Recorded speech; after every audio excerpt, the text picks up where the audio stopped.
transition of slides again, guys. We're going to bring up Brad Hunter. He's the chief economist for Metrostudy. He's also the national director of their consulting practice. Mike Castleman, who founded Metrostudy decades ago, is on my community development council. He gave his swan song and is going off to the great hills of Austin to retire.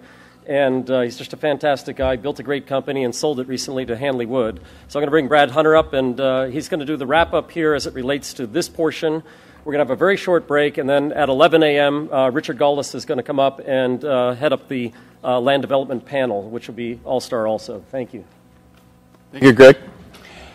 Well, just so you understand the difference in perspective, you've heard from two industry experts, and my perspective is going to come from a lot of original research that we do. We drive 500,000 miles every quarter and survey 6 million lots, and we go subdivision by subdivision and look for details at a very granular level. And so we're looking for literally, if the builder completes construction on a home, has somebody moved into it? Literally, are there curtains in the windows? Is there a welcome mat? Is there a hose screwed into the hose bib? Things like that. And we are going to be able to provide a lot of granular detail in the 12 to 13 minutes that I'm going to be up here talking. I'm going to have to stay at a very summary high level.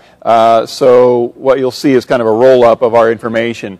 The data that I'm going to show you is concentrated in the areas that are colored in here. These are the areas where we do our 100% count with the 500 researchers that drive all the lots and homes in the new home communities. We know that there is urgency in the market. We've heard that from the other speakers, and that's well known. We also know that there are lot shortages occurring, especially in the A neighborhoods and even in the B neighborhoods right now. Even markets like Phoenix and Naples-Fort Myers and Las Vegas that were the poster children for the worst of the housing debacle are now seeing prices for lots in the $1,700 to $1,900 or even $2,000 a front foot range. Even Dallas, in the A neighborhoods, you're looking at $1,900 a front foot, whereas a B neighborhood, you're looking at maybe $900 or $1,000 a front foot. Huge discrepancies that are occurring in the market and things that are fascinating for us to watch and important for us to understand. So taking all the areas that we survey and drive, let's do what we call the roll-up, which is basically the sum of all the markets that we track. So it's a 100% count within those markets that we showed you in color. And what this shows you is two things. This is the trend going back to the early part of the boom in 2003, and you're looking at the red line, which is starts, and you're looking at the black line, which is, it's labeled closings, but it's really move-ins. Again, curtains in the windows and welcome mats. And what we see is that the red line was higher than the black line. Of course, that we were building inventory, accumulating inventory, and that was one of the numbers that we were tracking that allowed us to call the top of the market 2 years ahead, because we saw the finished vacant months of supply spiking up well beyond the normal range. Let me just make another comment on that. So then the lines crossed back in 2006, and we started to see starts plunge. The move-ins continued, and we started to work off inventory, so the black line was higher, and now they've crossed again. And again, we were able to look at our numbers and see what was going to change in the market, and so we saw that turn coming. This is the inventory number that we like to watch as probably the best indicator for new home price trends and movements as we look back in history and to the future. So the months of supply of finished vacant new homes is shown here in the black line. You read that off the right axis. The yellow zone indicates the normal months of supply number. And you can see that the absolute amount of inventory peaked in 2006, 2007, started coming down. It's down by 2/3, and that's what's allowed this pricing power to reemerge in the market. We're back down to a relatively low level of months of supply. In some markets around the country, when you drill into our numbers, you see that there are some markets that are well below the 1.5 kind of bottom part of the range. So you're seeing a tremendous amount of price pressure upward in those areas. And that's why buyers are tolerating the price increases that the builders are passing through. In a lot of cases, in A neighborhoods, we're seeing price escalations of 15% on an annual basis.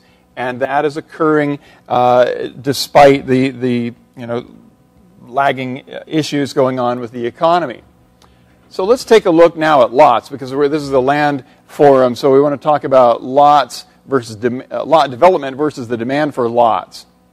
Again, from our survey where we're driving and counting all the lots and counting the starts, we see two things here: lot deliveries and lot demand. Lot demand is equal to housing starts. So the black is the demand, the red is the supply of new lots being finished and completed and what we call delivered to the market. Lot deliveries declined 83% from the peak. And we all know this, what we're starting to see is the lot deliveries starting to increase again. Even in markets that are famously overlotted, like Atlanta, you're seeing 800 new lots being brought to the market, developed within the last quarter. And it's happening in the strongest markets, like Forsyth County, within the Atlanta market. So again, you have to drill into the market to understand what's going on. This is a number that we track also that's called future lots. So what we looked at a moment ago was the delivery pace of vacant developed lots. We abbreviate that VDL. This is future lots that are not yet developed, and this shows you something that we're all facing, which is the months of supply of vacant land versus lots that are at some stage of development. And what I'm trying to get across with this slide and the next one is a very simple message, which is that we're still seeing very little development happening in the future lots that could be developed. But you've got to remember, too, a lot of the future lots are still stuck out in those C, D, and even F locations, and they will not serve to meet the demand that we are facing today. So we have A lots in severe shortage, B lots in shortage, and so that brings up the question, is C the new B? Of course it is, and we're going to go back to the old drive till you qualify mantra. And one of the things that we see is that lot prices are going up, costs of construction are going up, demand is going up, all at the same time, and those forces are conspiring to push the builders to consider the C locations now. It's happening very little so far. They're just starting to sniff the C locations. But I would suggest to you that within the next 6 to 8 months, we're going to see a lot more deals happening in those C locations. This is an interesting slide because it compares the trend in our data of A locations versus Bs and Cs. And this happens to be housing starts. The black line is the number of new homes being started in the A locations. The red line, much flatter, that's the B locations. You can barely see the little gray line, that's the C locations, but it's essentially flat, just barely ticking up. Again, watch that number as we go forward into the next 6 to 12 months. And this is the lot delivery trend for A, B, and C lots. A lots are shown in black, the B lots are shown in red, and then the C lots are shown in gray. And what we see is that the lot delivery pace is still highest for A locations, surprisingly, because that's where the land is the most scarce. But now that's starting to trend downward. And look at the little plucky gray bar coming up, and we're seeing those numbers go up. And we're going to see, again, you can see the trend. The writing's on the wall that the gray bar is going to surpass the black bar within a quarter or two. We like to drill down a lot because we do have this granular information. Again, we're totaling everything up from the ground up. So let's take a quick case study. Look at Phoenix. You've got 55.5 months of vacant developed lots in Phoenix. That's down from 135 months of supply, which was a vast oversupply in mid-2011. This is a little submarket analysis that I did using our Metrosearch system. I zoomed in on an area here that I'm calling the Gilbert-Chandler submarket of Phoenix, just because it is one of the strongest, most popular areas, and it's really running out of lots. There are 4,078 developed lots in our database in that submarket of Phoenix. That's shown in the little red square that's in the middle of that mass of little white dots. And there's only a 17.5 month supply of vacant developed lots in that little area, down from 33 months of supply just a year ago. So that gives you a sense numerically for how tight that submarket is getting. In that area also, the supply of homes is very tight. Again, we talked about the curtains in the windows and the welcome mats. When we look at the finished vacant homes that have not seen the curtains put up yet, that number was quite high, but it's come down quite a bit. 77 finished vacant homes, down from 900 in 2008. And there's only a 1.2 month supply of finished vacant housing in that area, which is extremely tight. We like to look at case studies, and we'll take a case study in this same Gilbert Chandler area, and we'll say, well, who's developing lots in this area? We look at Meritage, which is actually the third largest builder by volume in this submarket after Fulton and Lyons. And Meritage has a 10.0 month supply of vacant developed lots, which is tiny. That is a severe shortage, but they are starting to develop some future lots, and we're tracking those as well. There's a development called Volvendo that's southeast of Williams Field on Lindsay Road, 218 lots. Those are going to be brought on stream very soon. We could go on and talk about some other submarkets that we've looked at recently, Southern California case studies, Irvine and Riverside. Here's the Irvine area, which I visited recently. And it's fascinating to see in this area that I carved off using our system. I looked and saw that there were from 150 starts per year in 2009, it's gone up to 1,492 starts in the last 12 months. Massive surge.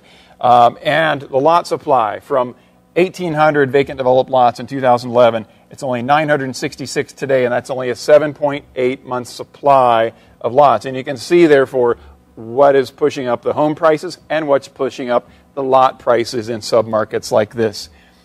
Here's an example in that area, KB at Portola Springs. A 2,671 square foot home was $824,000 in September 2012. Now it's just shy of $1 million. Rapid price increases. The builders there are pushing up the prices. Every time they release 4 to 6 homes in a release, they push up the prices by $10,000 to $20,000. The consumer is still tolerating this. As John Burns correctly said, once interest rates start to go up, that's going to start to put some pressure on price. And I would differ with Ivy, who has left the room so she can't debate me back on this, about builder margins. I would suggest that builder margins are going to come under pressure, especially once interest rates start to go higher, and that starts to affect how much people can pay for homes.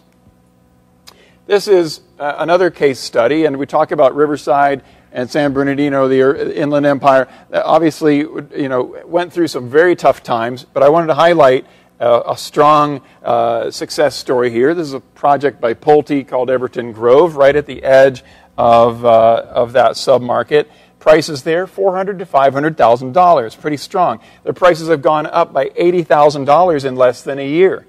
This subdivision has started 126 homes in the last 12 months, according to our first quarter 2013 survey. And then I'll end with a couple of slides that just kind of really encapsulate what is going on when you consider the A versus B versus C locations and just a way we think about it. This is the starts distribution, that is where the construction activity, where the demand for lots is highest. Obviously, the A bar is the tallest. Now, keep watching the graph and watch it flip, because now this is where the lot supply exists. And you can see that the A locations are diminishing. Meanwhile, it's interesting when you look at this on a months of supply basis, by the way. On the A lots, we've gone just about a year ago, we were at 19 months worth of supply. Today we're at 15 months of supply. Normal would be 24 to 36 months of supply in most markets. It depends based on the entitlement time frame. But basically, that is a severe shortage. Our forecast is that's going to head to around 11 months of supply in just a few months. Guess what the months of supply is in the DEF column? 1,600 months worth of supply. Obviously, not enough demand there. But that is pretty much what I wanted to get across in my time. There is a massive handout that's on your table that I encourage you to take with you and review. And it's got a whole lot more of our proprietary data and information in it. Call me if you have any questions on that. I'll just leave you with one comment, kind of an old joke, but I love it anyway. You want to be the first son, the second wife, and the third developer. Greg inspired me to bring that joke back out of mothballs. Thank you.